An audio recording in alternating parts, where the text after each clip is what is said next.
අපි දැක්කා ජනාධිපති බලතල පාවිච්චි කරලා විපක්ෂයේ බලය අල්ලගත්තා. நாட்டில் பிரிவினைவாதம் தலை தூக்க இடம் கொடுக்கப் போவதில்லை என அரசாங்கம் தெரிவிக்கின்றது. ஆனால் இந்த அரசாங்கமே அதி உச்ச பிரிவினைவாதத்திற்கு முழுமையாக உதவிகளை வழங்கி வருகின்றது.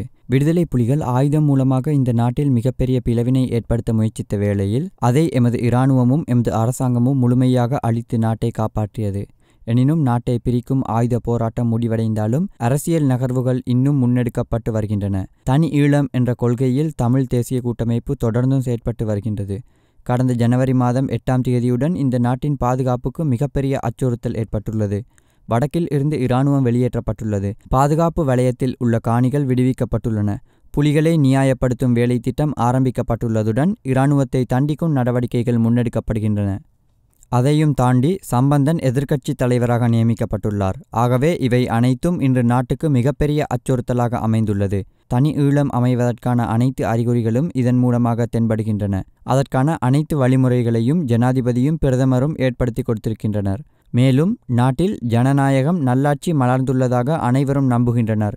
ஆனால் அதையும் தாண்டி ஆபத்தானதொன்று நாட்டை நோக்கி வருகின்றது. அதாவது இம்மாத இறுதியில் இலங்கைக்கு எதிரான ஐக்கிய நாடுகள் சபையின் விசாரணை அறிக்கை வெளிவரவுள்ளது. இந்த நிலையில் இலங்கையின் உள்ளக பொறிமுறைகளுக்கு அமைய விசாரணைகளை முன்னெடுப்பதாக அரசாங்கம் வலியுறுத்தி கொடுத்துள்ளது.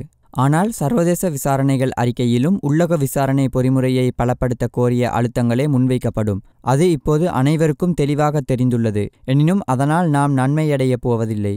ஏனெனில் இந்த உள்ளக விசாரணை பொறிமுறை சர்வதேச சதித்திட்டத்திற்கு அமையவே முன்னெடுக்கப்பட உள்ளது. அதேபோல் இலங்கைக்கு ஆதரவான நாடுகளை தலையிட விடாது புலம்பெயர் புலிகளின் தேவைகளை நிறைவேற்றும் நோக்கிலேயே இந்த புதிய முயற்சி முன்னெடுக்கப்படுகின்றது. எமது இராணுவ வீரர்களை சர்வதேச கூண்டில் நிறுத்தி தண்டிக்கவும் விடுதலை புலிகள் பயங்கரவாதிகளை நியாயப்படுத்தவுமே இந்த அரசாங்கம் தனது முழுமையான முயற்சிகளை முன்னெடுத்து வருகின்றது.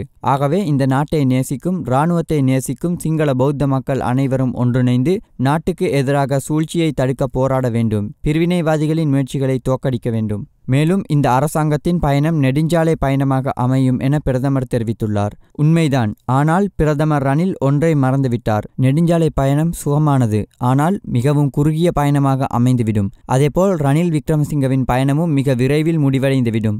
ஆகவே வெகு விரைவில் மீண்டுமொரு ஆட்சி மாற்றம் ஏற்படும் என்றும் அவர் தெரிவித்தார்.